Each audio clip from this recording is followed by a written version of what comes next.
Hello friends, welcome back to the YouTube channel dictation club. आज का dictation आनंद मासिक पत्रिका अंक 21 से लिया गया है, जो कि 4 स्पीड 80 शब्द प्रति मिनट, 90 शब्द प्रति मिनट, 100 शब्द प्रति मिनट और 120 शब्द प्रति मिनट की गति से डाला जाएगा। इसको आप अपनी स्पीड के अनुसार चयन करके लिख सकते हैं। इसकी पीडीएफ आपको अलग से चाहिए तो नीचे डिस्क्रिप्शन बॉक्स से आप टेलीग्राम चैनल ज्वाइन कर लीजिए। वहाँ आपको इसकी लिंक पिंड मिल जाएगी। और आपको अगर डिक्टेशन पसंद आता है तो वीडियो को लाइक कर दीजिए और चैनल को सब्सक्राइब कर लीजिए। तो ज़्यादा समय ना लेते हुए डिक्टेशन स्टार्ट करते हैं 5 सेकंड के बाद।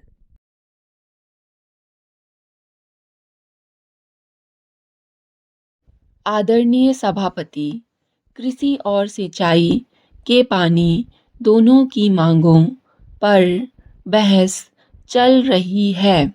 ये दोनों बातें इतना अधिक महत्व रखती हैं कि इनका संबंध देश की अर्थव्यवस्था से है, देश की समृद्धि से है। महोदया, आप जानती हैं कि देश ने विगत वर्षों में कृषि में और जन संसाधन में असाधारण उन्नति की है।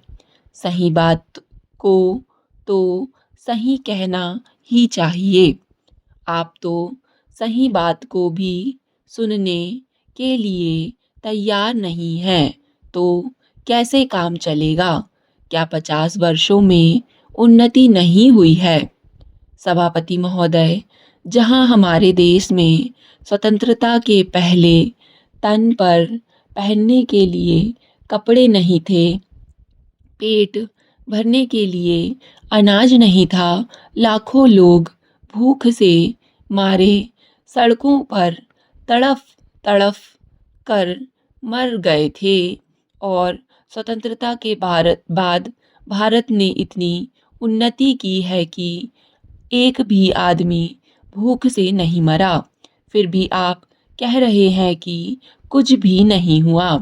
आप अच्छी तरह से जानते हैं कि प्रथम प्रधानमंत्री पंडित जवाहरलाल नेहरू जी ने ज्यों ही प्रधानमंत्री का पद संभाला, सबसे पहले उन्होंने इस बात को अनुभव किया कि देश को जब तक हम अनाज के मामले में अपने पैरों पर खड़ा नहीं कर लेंगे, तब तक हम दूसरे देशों के सामने अपना सिर ऊंचा करके नहीं चल सकेंगे। इस बात को लेकर उन्होंने इस देश में अनेक पानी के बांधों का निर्माण करवाया, ताकि किसान के खेत को पूरा पानी दिया जाए।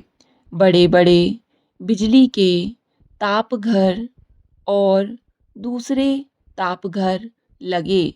पर्ण बिजली परियोजनाएं इस देश में शुरू हुई, ताकि किसान के खेत को पानी और बिजली दी जाए।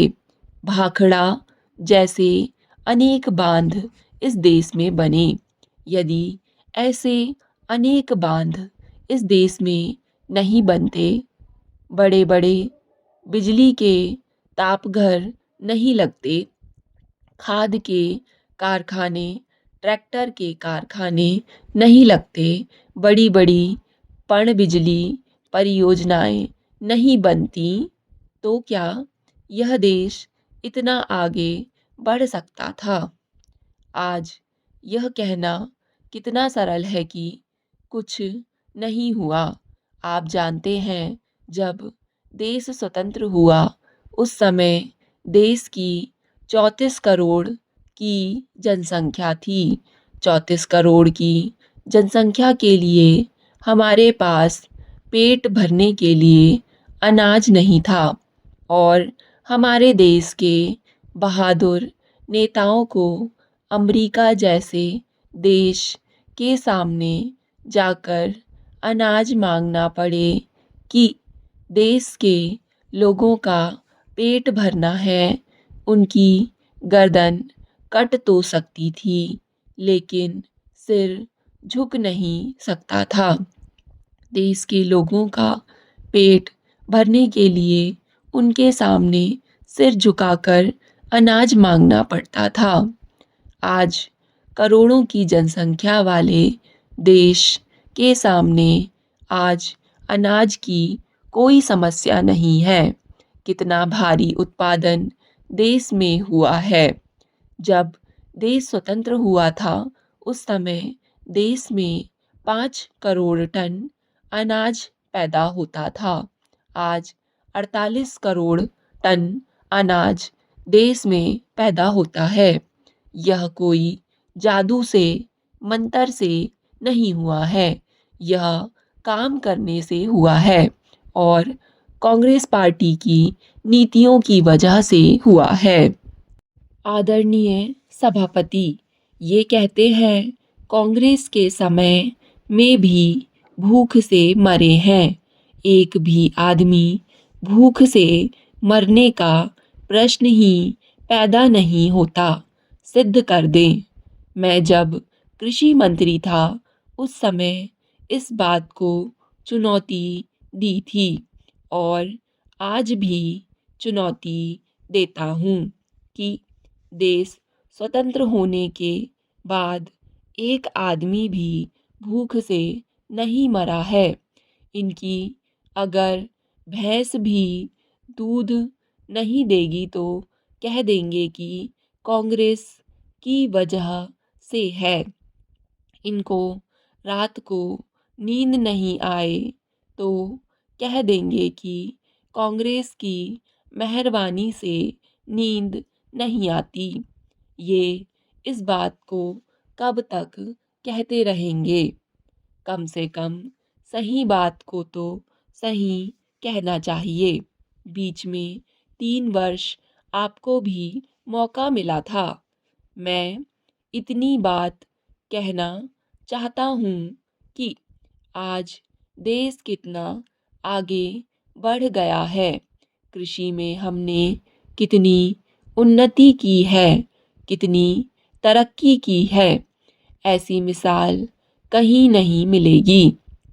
इतने थोड़े समय में हिंदुस्तान इतना आगे बढ़ गया और करोड़ों की जनसंख्या को अनाज के मामले में आज कोई समस्या नहीं है। आज इससे आगे और कुछ भी कहने की आवश्यकता है। जब हम दूसरे देशों का मुकाबला करते हैं तो अनुभव करते हैं कि उत्पादन में बढ़ोतरी होनी चाहिए। आज एक एक बूंद पानी का इस्तेमाल करके उसका पूरा उपयोग किया जाना चाहिए। गंगा, जमुना, कावेरी, ब्रह्मपुत्र अनेक ऐसी नदियां हैं देश में जो विनाश करती हैं। उन नदियों में बाढ़ आती है और कितना विनाश करती है।